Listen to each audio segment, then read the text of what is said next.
Sinabi niya lang, gusto ko na siya ay mag-disqualify para ako ang pumalit. Hindi totoo yun! Iniisip ko ang kalagayan ng aking kapatid at paano siya magsisilbi kung ganyan ang kalagayan niya. Pero pinaparating sa akin na hindi siya lulong at minsan na lamang tuwing nagpa-party.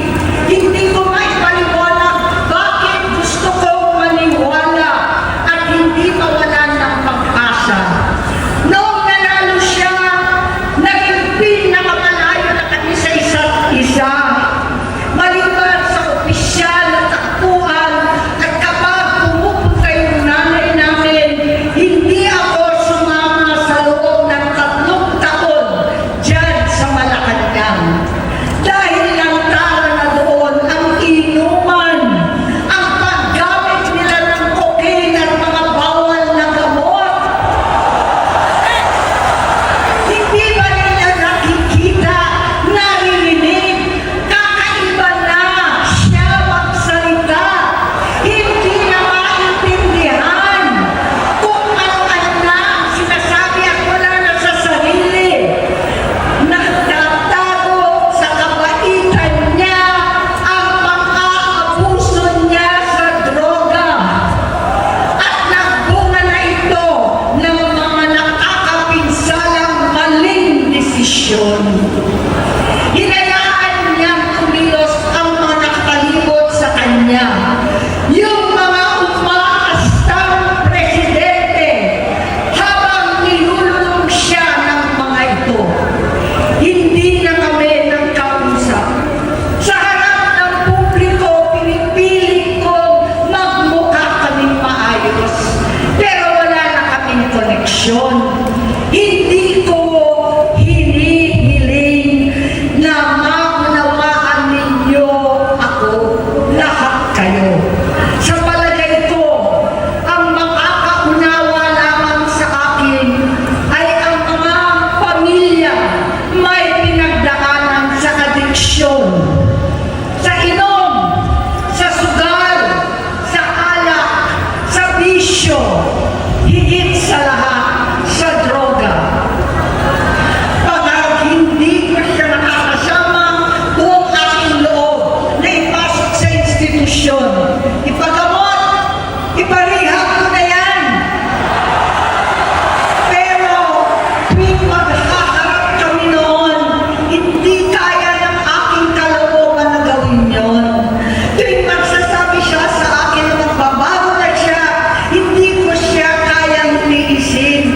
Hindi ko kayang ipagkait sa kanyang pagkakataon at pagbabakasakali, umaasa ako at laging nananalangin na sana, oo nga, nagbago na siya. Hanggang dumating ang 2024 at 2025, yung bisyo niya na ang dahilan ng pagbahak ng korupsyon, kawalang direksyon, at maling-maling mga desisyon. Walang accountability, wala nang hustisya. Hindi na niya alam ang nangyayari. Hindi na pinapaalam sa kanya ang mga pangyayari. Sinamantala ng mga ito ang paggamit niya ng droga. Kinamkam na nila ang kaban ng bayan habang ang mga dating tumatawag sa amin ng magnanakaw ay nakakita ng pagkakataon sirain ang lahat. Nagagamit na nila si Bongbong para sirain si Inday. Itinutulak pa nila si Bongbong at ang bayan sa bangin para umastang tagapagligtas.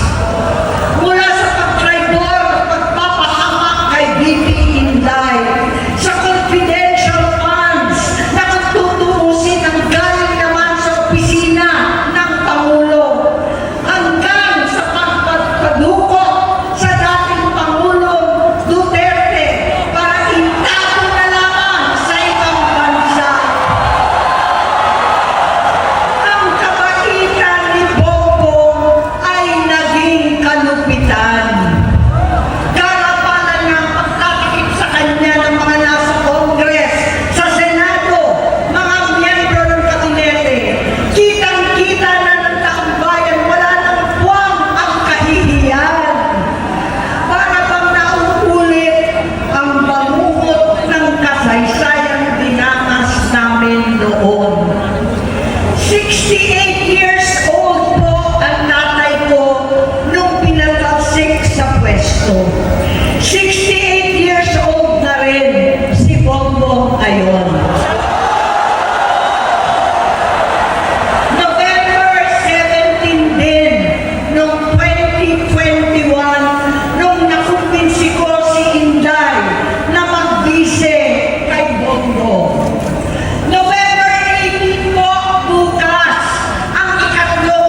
sabihin, walang mababawasan, hindi madadagdagan. Bongbong, nag-aalala sa'yo si Manang. Tuwing nakikita kita sa TV, gusto kitang puntahan. Napakalaki ng pinagbago mo. Itsura, pagsasalita, takbo ng pag-isip. Minsan, napapatanong ako sa sarili ko, ikaw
tabi. Susuporta at hindi titigil manalangin kasama ninyo dito sa NECA at sa buong mundo. Dahil iyon naman ang tungkulin at ibig sabihin ng salitang kapatid, kapatid, mabuhay kayo.